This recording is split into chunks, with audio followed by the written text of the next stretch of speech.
Hello friends, જય શ્રી કૃષ્ણ, જય મહાદેવ, જય અંબે. આજની આપણી રેસીપી બનવા જઈ રહી છે પીનટ ઘી ઓઇલ અને વાસ્તુ કાવ ઘી. આ રેસીપી મોસ્ટલી બધા સુરતી સ્પેશિયલ છે અને જે મેંગોની સિઝનમાં ઘણા બધા બનાવતા હોય છે કાં રેડી લાવતા હોય છે અને એની ઘણી બધી રીતો અલગ અલગ હોય છે. મારી રીત થોડીક કંઈક અલગ છે, તો જરૂરથી એ રેસીપી ટ્રાય કરજો. મારી રેસીપીનું નામ છે સરસિયા ખાજા, સુરતી સ્પેશિયલ સરસિયા ખાજા. તો જે રેસીપી જોવા માટે તમારે મારી YouTube channel The Kitty Diaries by Nikita subscribe, like, bell icon દબાવવાનું ભૂલવાનું નથી. તો સરસિયા ખાજા માટે કયા કયા ઇન્ગ્રીડિયન્ટ્સ જોઈશે તે આપણે જોઈ લઈએ. તો એમાં છે આપણે 2 વાડકી મેં મેંદો લીધો છે, સેમ મેઝરમેન્ટથી તમે જોજો. એટલે તમે તમારા ઘરે જે વાડકી હોય તે જ માપ તમારે રાખવાનો છે. આની અંદરથી આપણા 3 થી 4 ખાજા બનશે. તો આ 2 આપણે લીધા છે મેંદા, એક સરખી વાડકીનો માપ છે. તમારી બી જે વાડકી હોય તે એક સરખો માપ રાખજો. ત્યારબાદ એની અંદર જશે હળદર, ત્યારબાદ મરી પાવડર, કાળા મરીનો પાવડર મેં કર્યો છે, એ એપ્રોક્સ મેં 2 ચમચી જેવો લીધો છે, અને વ્હાઈટ મરી પાવડર. આ બંને મરી પાવડર તમારે ટેસ્ટને અકોર્ડિંગ બનાવવું છે કે તમારે તીખા ખાજા વધારે ખાવા હોય તો તમે મરી પાવડરની ક્વોન્ટિટી વધારી શકો છો. ત્યારબાદ એની અંદર જશે આપણું વાસ્તુ કાવ ઘી, જેને મેં ગરમ કરી દીધું છે. જે વાડકીનો તમે માપ લો તે જ વાડકીનો માપ તેથી થોડુંક જ ઓછું તમારે ઘી લેવાનું છે.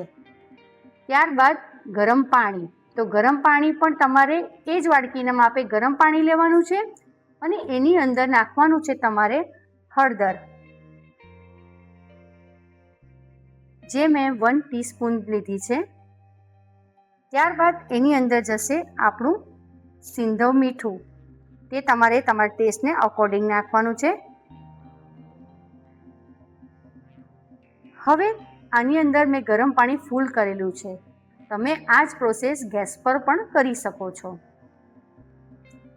આ આપણી સરસિયા ખાજાની જે રીત છે એ મારા એક ફ્રેન્ડ છે, તે પટેલ છે અને એ જુદી રીતે બનાવે છે અને એની રીત આજે આપણે થોડી ફોલો કરશું. તો આપણે પહેલાં એક પરાતમાં આપણે જે મેંદો લીધો છે એ લઈ લેશું.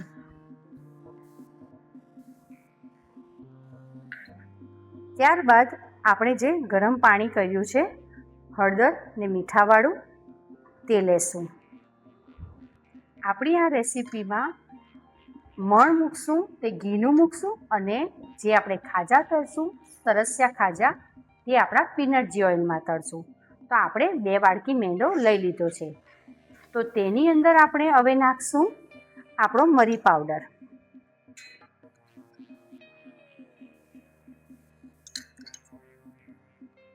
મેં કીધું તેમ કે તમને જો તીખા સરસિયા ખાજા ખાવા હોય તો તમારે મરી પાવડરનું મેઝરમેન્ટ વધારે લેવું પડશે.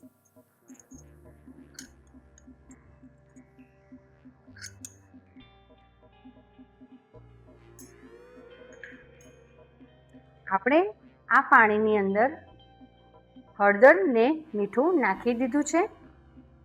તો હવે આપણે ઉપરથી મીઠું નાખવાનું નથી. હવે આને આ રીતે સરખું પહેલાં મિક્સ કરી લેશું.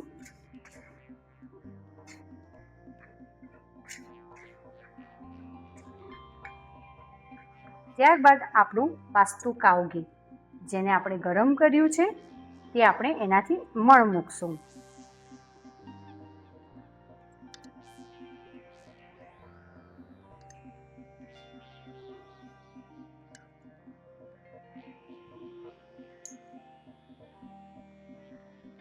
હવે એને આ રીતે પહેલાં ચમચીની મદદથી સરસ રીતે મિક્સ કરી લેશું.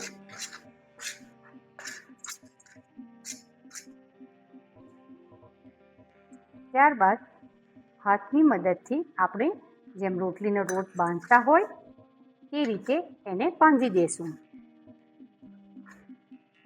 થોડું થોડું પાણી એડ કરશું એની અંદર.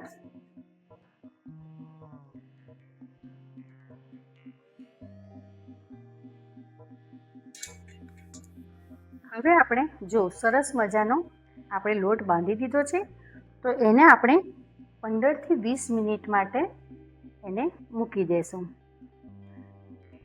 ઢાંકીને.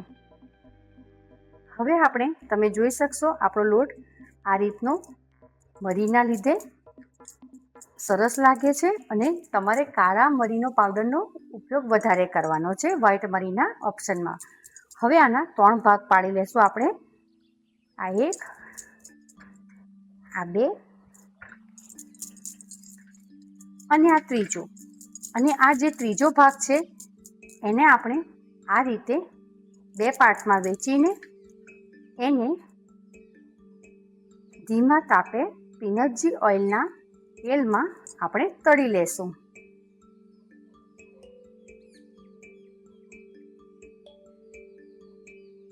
હવે આપણે પીનટજી ઓઇલ આપણા તળવાની પેનમાં લઈ લેશું. આપણું તેલ આપણને ગરમ થઈ ગયું છે, પણ મેં તમને કીધું તેમ કે એને બહુ ગરમ થવા દેવાનું નથી. તો આપણે એની અંદર આપણું આ કાજુ નાખી દઈશું. આ ફટ દઈને ઉપર આવવું ના જોઈએ, નહીં તો આપણું ખાજુ કાચું રહી જાય. હજુ આપણે ખાજા તળવાનું તૈયારી નથી કરી, હજુ એની પ્રોસેસ ચાલુ છે. આપણે આને થોડું ધીમા તાપે તળી લેવાનું છે. તમે જોઈ શકશો આપણે આને આટલા જ ફ્રાય કરવાના છે અને એને આપણે બહાર લઈ લેવાનું છે.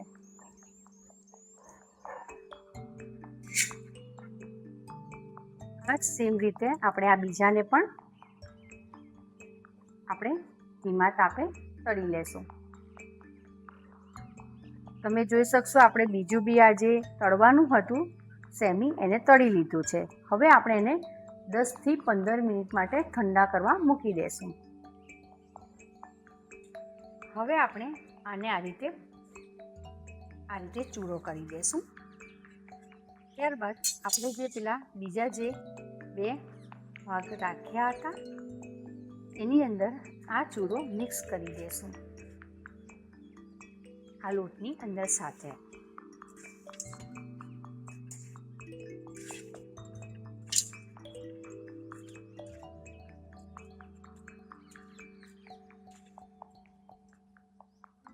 આપણે વિડીયોમાં આગળ પણ મેં જણાવ્યું હતું તેમ કે આપણે ઓઇલને ખૂબ ગરમ થવા દેવાનું નથી, કારણ કે ખૂબ ગરમ થઈને જેમ પૂરી ઉપર તરત આવી જતી હોય એટલું ઓઇલ આપણે ગરમ કરવાનું નથી, કારણ કે આપણે ખાજાને સ્લો ફ્લેમ પર અને ઓછા ઓઇલ ગરમ થયેલા ઓઇલમાં આપણે એને તળવાના છે, કારણ કે નહીં તો એ કાચા રહી જશે.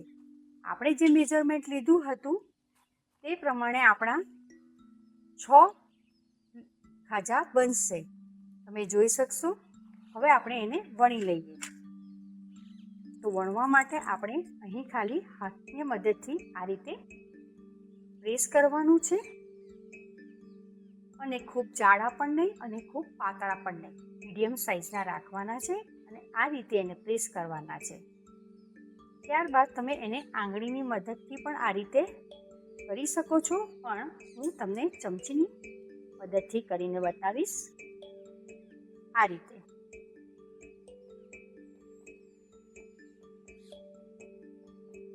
હવે આપણે એને એકદમ ધીમા તાપે સરસ રીતે તળી લેશું.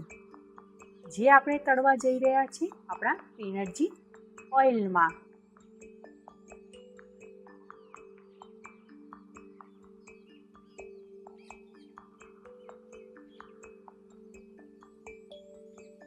મેં કીધું તેમ કે આપણું ખાજુ ફટ દઈને ઉપર આવવું ના જોઈએ. આ રીતે આપણે સ્લો ફ્લેમમાં એને તળવાનું છે. તમે જોઈ શકશો આપણું સરસ જેવું ખાજુ રેડી થઈ ગયું છે અને ખૂબ જ સરસ. તમે જોઈ શકશો એનું કલર, ટેક્સચર, અને મેં બનાવ્યું છે પીનટજી ઓઇલમાં, તો એ પણ ખૂબ સરસ લાગે છે. તો તમે જોઈ શકશો આ રીતે આપણે બધા જ ખાજા બનાવી દઈશું.